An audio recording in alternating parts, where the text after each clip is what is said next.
we've been told heavily that there's a lot of refugees in Glasgow, and there's a lot of homeless people in Glasgow. But what they never like to do is to marry up the two figures and say, well, which of these, how many homeless people are refugees? And actually, we discovered yesterday it's 72% of the so-called homeless in Glasgow are actually refugees.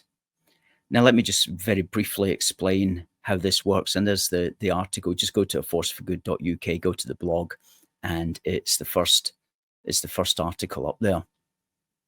Now,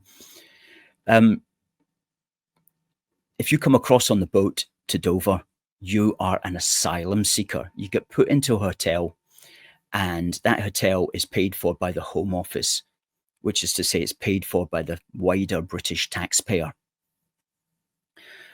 And your case will go through the system, and it might take months, might take years. But if you get given, if your claim is accepted, you get given refugee status. So there is a difference between an asylum seeker and a refugee. A refugee is somebody who has been given asylum status, given refugee status, given leave to remain. So what happens then if you're in your hotel? Well, the government says you've got 8 weeks to find accommodation in society.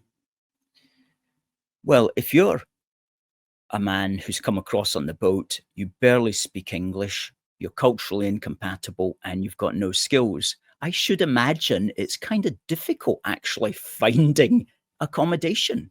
I mean, it's pretty difficult finding accommodation if you're an English-speaking, naturalized British citizen. You know, it's very difficult with the price of rent these days.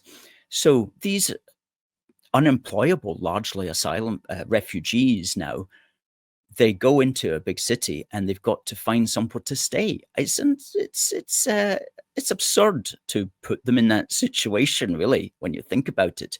However, don't feel too sorry for them. They do have a massive number of NGOs and charities who are all watching their case and trying to get them social housing with various councils throughout the country.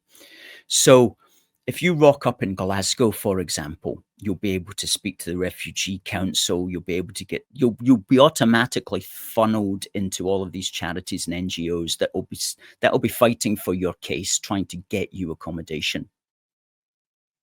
And in that effort, you are competing with the natural born Indigenous British people for accommodation, which is, which is finite. There's only so many flats and houses to go around. Now, bear in mind that these refugees are not going to be finding accommodation in the private sector. I mean, they're unemployed. Many of them are unemployable, and they don't have jobs, and they probably don't have a bank account, and so on and so forth. So they're not going to get into the private sector, are they? So they have to be getting something in the social housing public sector. Now, if they turn up at Glasgow City Council has an obligation, a legal obligation, to house people who are officially homeless before they house you who may be living with your parents, or before they house a girl that's got several children and she's living in overcrowded accommodation.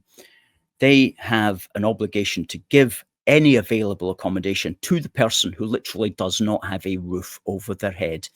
So what we're finding now is, with these hundreds and hundreds and thousands of refugees needing accommodation, they are naturally going to be put first, because otherwise they would be homeless.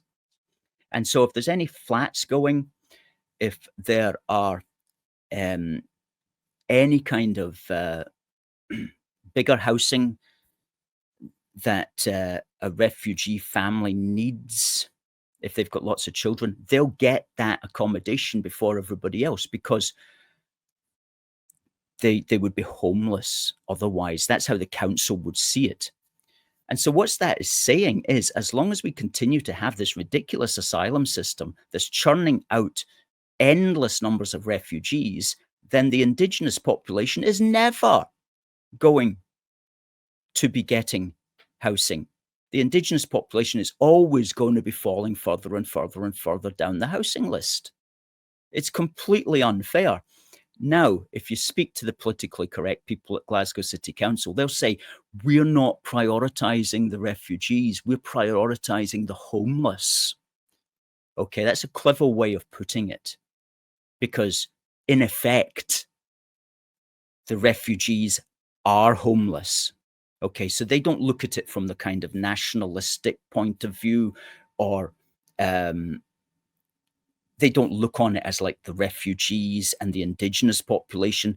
In their politically correct world, they're only looking at it as, who are the homeless people? Oh, there's another 200 homeless people have just rocked up today. We have to find accommodation for them.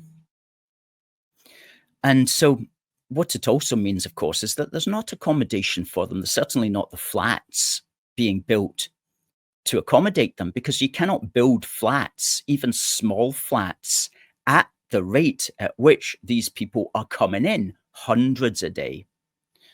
So what the council has to do is find hotel or B&B accommodation for them, if there are any who they can't find flats for.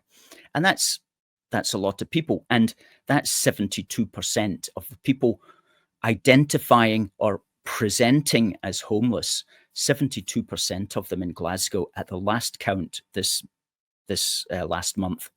72% of them are official refugees, people who have been given refugee status. Now that's absolutely crazy.